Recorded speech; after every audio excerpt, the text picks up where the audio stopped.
All right, and welcome in, everybody. Hope you all are having a fantastic, fantabulous, awesome freaking day. My name is Garrett Shoemake, and this is the Shoemake coming at you with my Week 10 predictions. Before we start, one thing I want to talk to you guys before we jump in is after I am done with this video and editing it, I am going to watch the season finale of Dexter. I know a lot of you probably have watched it, but for those of you that haven't, if you can, watch blood, gore, all that type of mature stuff, if you can tolerate it and stomach it, then I highly advise you watch this show, because Jesus freaking Christ.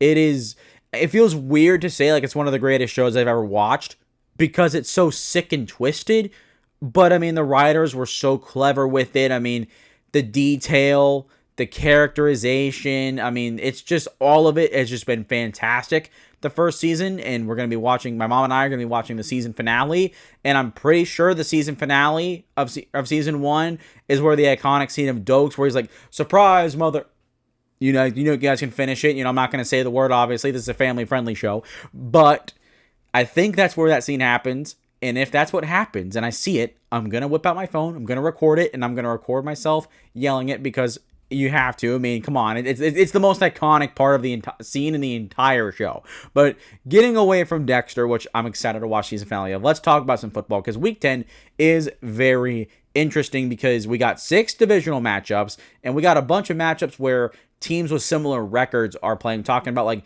Browns, Jets, Eagles, Packers, just to name a couple games. In a week like this is very scary for predictions, because the divisional matchups, I've talked about this a lot on the show, and the divisional matchup, things can go either way. Even if the team at the top and the team at the bottom are facing off, the team at the bottom can always pull off the upset and get the win, because it's your divisional matchup. I mean, these are the teams that you know best, right? So it's always scary because that can always happen. It's always a teeter-totter. It's more closer than it is compared to, like, if, say, the Browns would face Green Bay. I guess Green Bay beat the Packers this year, but as an example, compared to, like, Cleveland versus Pittsburgh.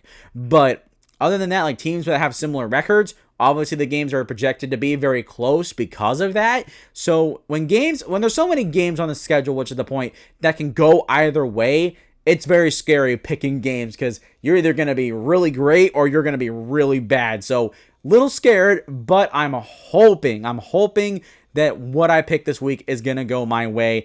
And so other than that, last week picking games, I went 10-4. That is my best week picking games so far. I'm pretty sure it might be the second best, but if it's not, definitely the first. So I'm going to be happy about that. Going 10-4 is great. And that brings, I also got all my top 5 games of the week correct in terms of picking them and predicting them. I got those all correct for the first time this year, which is yay me, fantastic. But that brings my record overall picking games this year to 79-54. So we're finally starting to pull away a little bit in the positive direction, which is which is nice. I was hoping for that.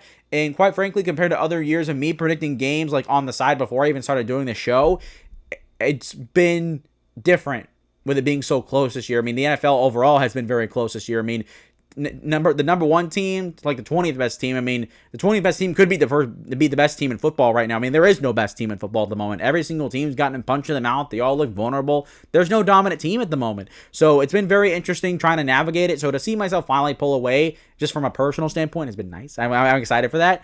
But other than that, we can talk about the teams that are on bye week. There's 4 teams. We got the Chiefs, the Bengals, Titans, and Cowboys. The 1 week where I can say the Titans win is on their bye week, which either way, they'll probably find a way to lose it, because they're going to lose next week anyways. So there we go.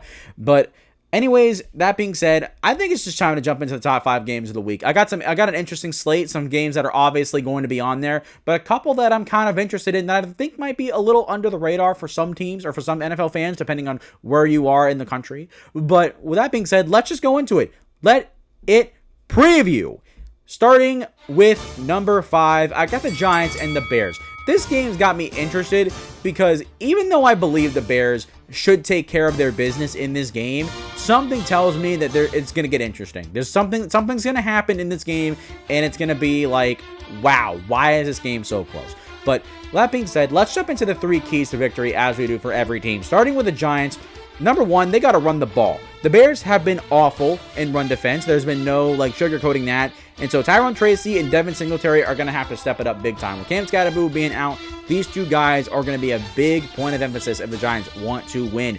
Key number two, got to score points. The Bears have shown vulnerabilities on their defense, but the Giants' defense also isn't very good. This is not a game the Giants are going to be able to have. They're not going to have to be able to, I should say, drag the Bears through the mud. It's not going to be a low-scoring game. I'm going to tell you that much. It's probably going to be like a 28-24, 31-28. Like the over-under, I don't know what the over-under is, but my guess would be, off the top of my head, that this game is probably going to go over 50 points. I'll say that. It'll go over 50 total points between both teams. So it's going to be an exciting game. There's going to be some fireworks for sure. And then key three for the Giants, bow up in the red zone. The only place the Giants defense matches up well with Chicago's offense is in the red zone. The Giants red zone defense is good. The Bears red zone offense is not very good. So there's a battle that if you can win and force the Bears to constantly take field goals, that gives you a chance to score some points, get a couple of touchdowns, and that can give you a big chance to win. But for Chicago, like I said, this is a game where they should take care of their business. So if they take care of their business, they're going to have to accomplish all three keys. And what does that look like? Simple formula in this scenario, in this context. Number one, play balanced football. The Bears can do both well, run the ball, throw the ball well, and then the Giants have been bad at both. So if you can just do both effectively, that can help your chances of just winning the football game and moving the ball down the field, staying on schedule, right? I mean, there should be no reason why the Bears struggle on either side of the ball, on either side throwing or running. So theoretically, they should take care of their business here, and that also leads to playing clean ball. Don't turn over the ball. If you turn over, obviously that gives Jackson Dart more opportunities, and with a bad defense, if Jackson Dart is playing well, that could be a really big detriment for you. And then key three, win in the red zone. Talked about with the Bears red zone defense, or offense, not being very good. But the thing is, if you can move the ball down the field and you can play clean and come away with touchdowns instead of field goals, you're going to win this game. Flat out, the Bears are a better football team, so they should be able to take care of their business and win.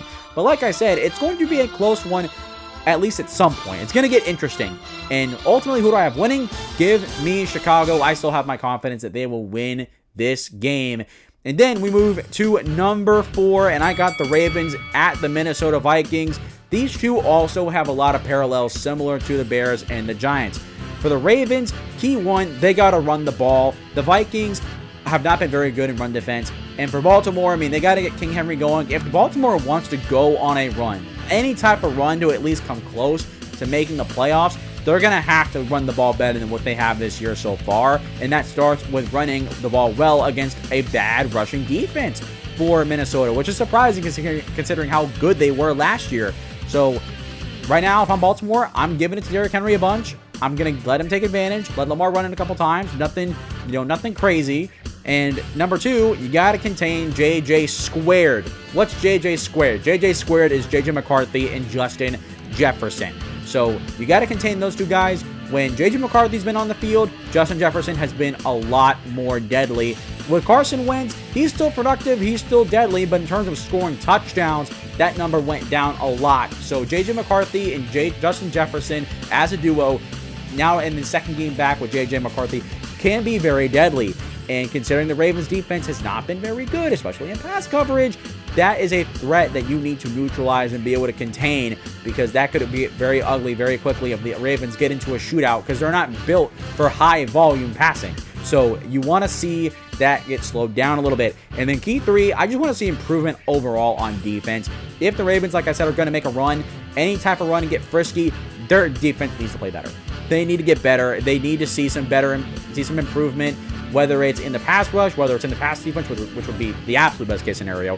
But they need to be better. They need to be better on defense if they want a shot. I mean, if they lose 2 games the rest of the year, I mean, that's like your max. You can't lose 3. If you lose 3 games, you're not making the playoffs. I'm sorry. You're not going to make the playoffs in the AFC with 9-8. It's not going to work. You have to lose at max 2 games the rest of the year. So it's a tall task, but if it's going to happen, it's got to start right now. And then for the Vikings, number 1, attack downfield. Like I said, the Ravens pass defense is where this team is at their absolute weakest. So they all straight away Jair Alexander. Not like he was playing great, but that is still a loss on their defense.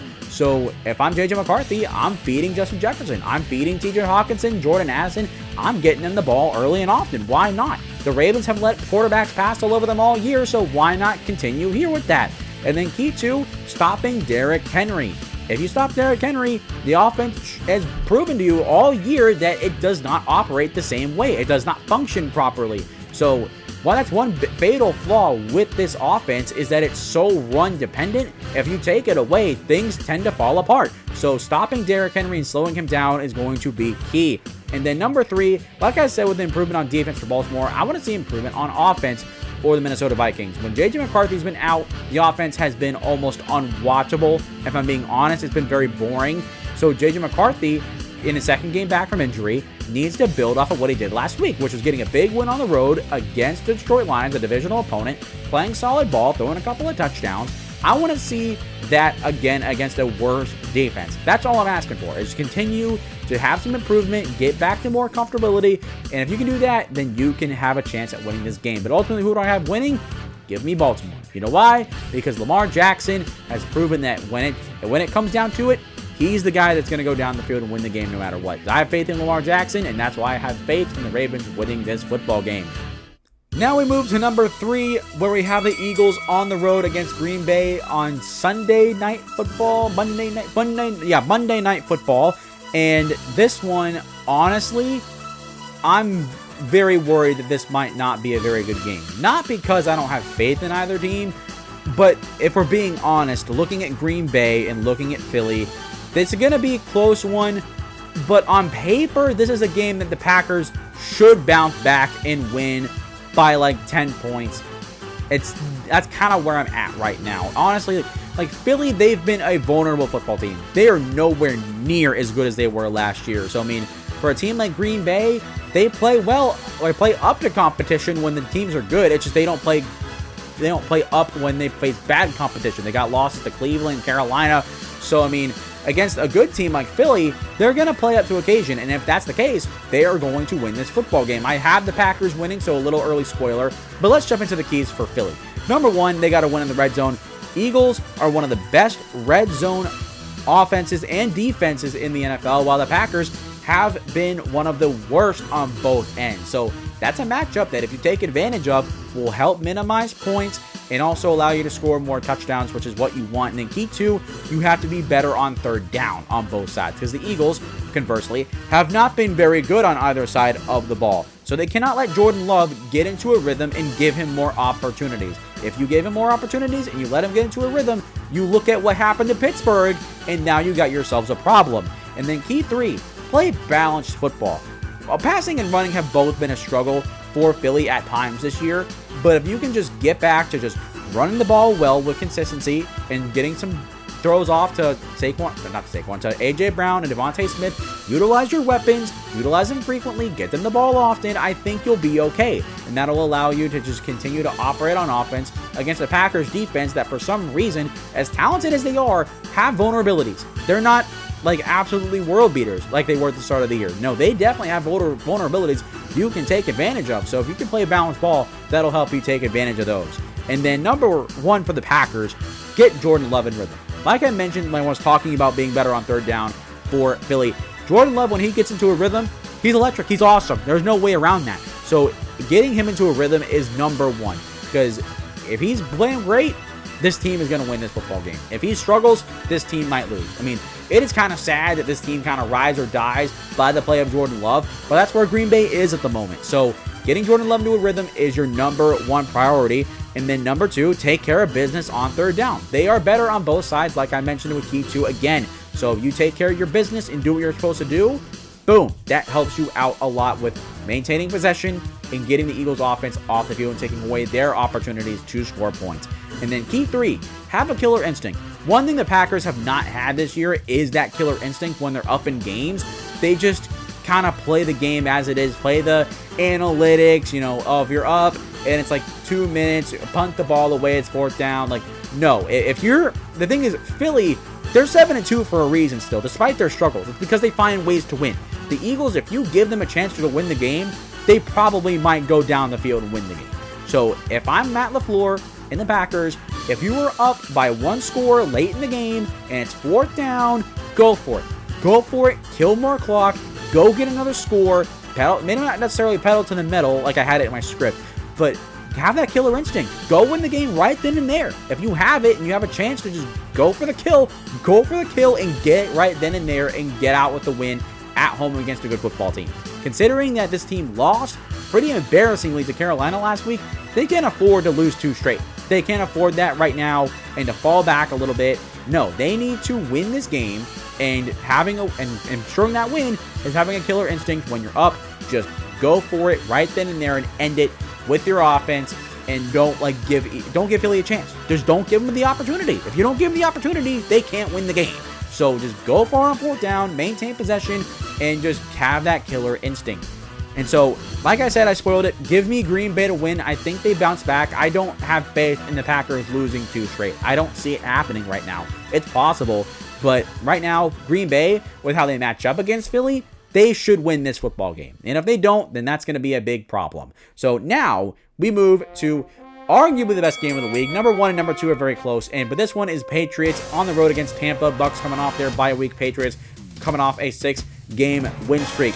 So this one's going to be interesting because the Bucs, in theory, should be able to win this game. But the Patriots, it's no easy task. We've seen that these past 6 games. For the Patriots, number 1, if you're going to beat Tampa, you got to attack this secondary. The secondary has not been great for Tampa. It never really is. So here's a great opportunity for Drake May to throw the ball down the field, take the deep shots, and go throw deep, which he's done well all year. And then key 2, maintain possession.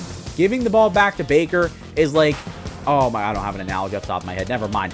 But giving the ball back to Baker is not good. You don't want to give him the ball back at any point. You want to try and maintain possession, keep him off the field as long as you possibly can. And then number 3, same thing as last week, win the penalty battle. The Bucs are also one of the best teams in the NFL at not committing penalties. The Patriots, even still after last week, still are statistically one of the worst, and it's reflected. So if you can win the penalty battle again, that will help your chances a lot, especially against a well-disciplined Bucs team. And then for Tampa, number 1, you got to play smart football. I don't want to see any too errant throws. I don't want to see crazy incompletions. I don't want to see turnovers. I don't want to see sacks. I don't want to see poor coaching decisions. If you do not play smart football, or you make a mistake against Green Bay, against New England, right now they're going to make you pay for it. One thing is for sure with Mike Vrabel leading that squad is like their floor is very, very high. So in terms of margin for error, the Bucs are almost at a 0 right now.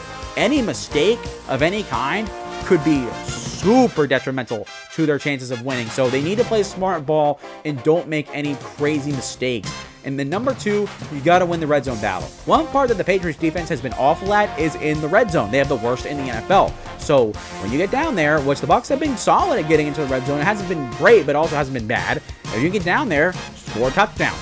Simple as that. The more pressure you put on Drake May, the harder it's going to be for this team to move the ball on you as the more predictable they get. That's obvious stuff. And then number 3, again, I mentioned it last week with the Falcons, limit the deep ball. Until a team has figured out how to slow it down and at least get a couple crucial pass breakups, it's going to be a key for whoever faces the Patriots, because Drake May has been that good at throwing downfield. And with the issues in Tampa's secondary, I don't know. That's a little, I'm a little scared that it's going to happen a couple times, and then the Patriots are going to be in good field position. They're going to get a couple of touchdowns, and with how the offense in Tampa has sputtered, and with Bucky Irving going against one of the best run defenses in the NFL, I mean, it could very quickly get out of hand on Tampa's side if they allow Drake May to throw the ball deep. If he's just taking them for free like he has been, the Bucs don't have a chance. Straight up, they do not have a chance. They do not match up well in other areas to be able to compensate for that, and I think it'll get away from them if they allow it to happen too often. So right now, who do I have winning?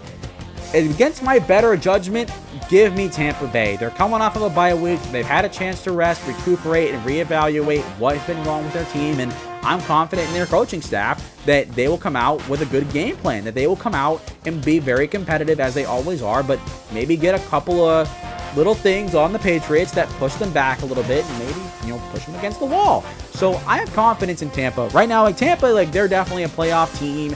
They are who they are. New England, they are, I mean, I guess they are who they are right now, but this is one of the toughest games on their schedule all year. So for them, it's going to be exceptionally tough. And for Tampa, I think coming off the bye week, like I said, they're at home. They should win this game. That's definitely clear. The Tampa Bay Buccaneers should win this game, and that's why I have them winning right now. Then we move to number 1, where we got the Rams on the road against the 49ers. Last time these two teams matched up, it was a fantastic football game, and I'm banking on it being the same this time around. But for the Rams, this time things are a little different. You're on the road. The 49ers are a little bit more injured than before, but are still playing good football nonetheless. So if you're the Rams, how do you beat San Francisco? Well, number 1, you got to break their defense. The 49ers are a bend but don't break team. They allow a ton of yards, but they're great when it's time to stop. Actually, when it's time to guard in the red zone. I mean, I could simply say here, obviously, win in the red zone. But it's not just that. It's the fact that you can move the ball on them. You did it last time you faced off. It's just now you have to capitalize and score touchdowns. Remember last week, I mean, Kyler Williams got the ball punched out the 1-yard line, and they lost the game because of that. So, I mean, all I'm saying is you got to break their defense. You got to be able to move the ball and get points when you can get them. The 49ers are a good football team. And like I said, in a similar key with the 49ers when we get to them, that you cannot allow them to keep it close. Allowing them to keep it close is what allowed them to win the game. So you have to be able to get points and be able to break that defense. And considering the Rams also have not been good in the red zone overall, that's a bigger point of emphasis for that. And then key 2, it's got to be the Davante Adams show. Puka Nacua will probably play, but he is dealing with a rib injury at the moment. And last time these two teams played, Puka went nuts. But with the injury, I don't know what's going on. So in this case, Davante Adams needs to step up big time in this game. You got to be able to throw the ball down the field, make contested catches. What Puka Nacua has been able to do, Davante Adams needs to be able to step up into that role and have a really good game if the Rams want a chance. And then key 3, stop the pass. The 49ers have not been good at running the ball, although they were good last week.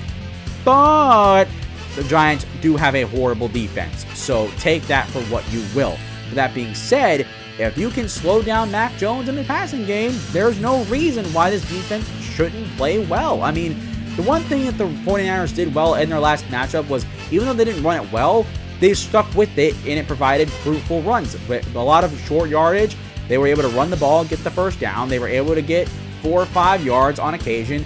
It was enough to keep their offense on schedule. But if you slow down this pass game and have to make them rely on the run game a little bit more, it's still a problem. You have a better chance. I mean, you know, Christian McCaffrey, he had 100 yards last week off of 28 carries, though. I mean, that's less than 4 yards a carry.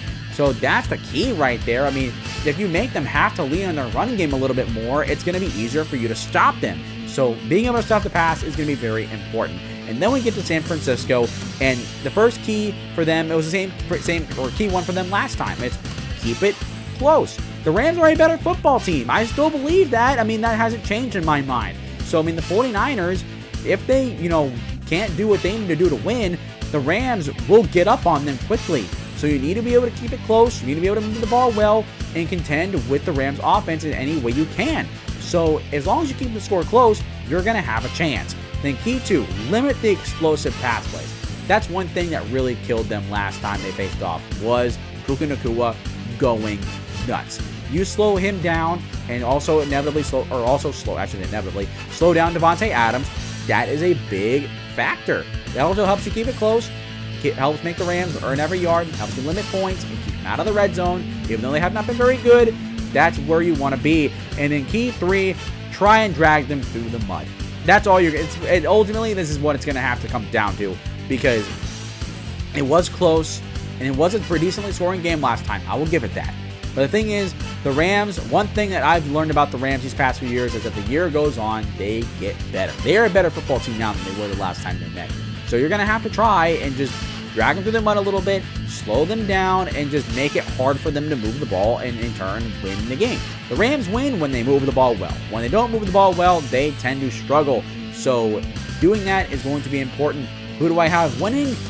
Against my better judgment here as well, give me the Rams. Going into the year, I was confident these two teams would split. And so here we go. there's the opportunity for the split, and I don't think the Rams will allow themselves to get swept by the 49ers and go down in the division like that. I don't think that's going to happen. I don't buy it. I think the Rams are going to be in swinging. They're going to be really hot and heavy, and I think they're going to pull out a really solid win against the 49ers. So that is my top 5 games of the week. And so let's look at the rest of the Week 10 slate and what we got going here as we throw the graphic up on the screen.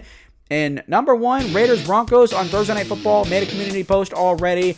I don't know who won because I'm recording this on Thursday night as the game is playing. But I said, give me the Broncos. That hasn't changed. Falcons-Colts. It's in Berlin, in Germany. Right now, I think the Colts win this game. The Falcons are too inconsistent with the Colts and how well they played on both sides of the ball. I mean, they are the better football team right now. So I think they win this game against an inconsistent Falcons team. And then Browns-Jets.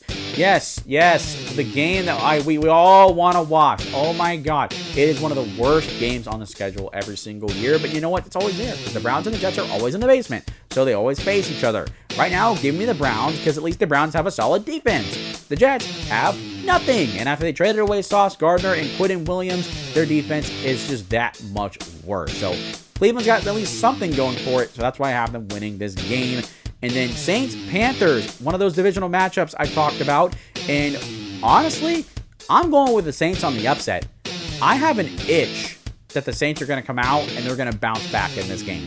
Because the Carolina Panthers, they're 5-4 right now. And the thing is, this team this is the first time, I don't remember the last time the Panthers have won 2 straight games. I guess they have. I think they won 3 straight games, actually. I take that back. So, I mean, they're building, so they're growing.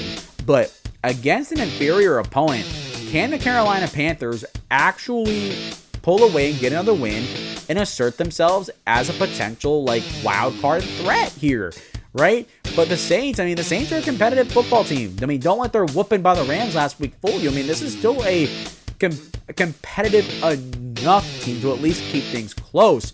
So, I mean, I think that with Tyler Shuck in his second start against the worst defense, he's going to look a little better. And in turn, I think the Saints might actually pull off this upset. I have a feeling that we're going to see something a little crazy happen here. And then Bills-Dolphins, give me Buffalo. Dolphins are in shambles. I have no reason to pick the Dolphins to win anymore as of right now. So, give me the Bills. Case closed. Jags-Texans. Give me Jacksonville. Even though Houston's at home without CJ Stroud, that's going to be a bit of a problem. And Jacksonville, coming off a big win against the Raiders, here's a big chance for them to pull away in the division and get closer to Indianapolis. But also, that'll help push the Texans a little further backward. And at that point, if they can beat Houston this week, it's going to be Jacksonville and Indy for the division, and that's that. I mean, I guess you can already make that conclusion without this, but I still think that the Texans may have had somewhat of a chance to get frisky, but with CJ Stroud being out, Jacksonville should win this game and effectively slam the door on the Texans having a chance to make a comeback. And then Cardinals-Seahawks, give me the Seahawks to win. They're rolling right now, although Cardinals got a big win against Dallas on Monday night. And so with Jacoby Brissett playing again, the offense looking better with him in at quarterback, I don't know. This might be a little bit close. It'll be interesting, but I still think the Seattle Seahawks are going to win, also being at home. And then Lions-Commanders, give me the Lions. Without Jaden Daniels, the Commanders have been not very good, and the passing game has been problematic. Detroit are the better football team through and through. I think they win this game. And then Steelers-Chargers on Sunday Night Football. This one's going to be interesting, but right now I'm picking Steelers to win. They had a great showing on defense against the Colts, and with a bad offensive line in LA, I think they can take advantage again. Maybe pick off a pass of Justin Herbert. Maybe force a fumble or two.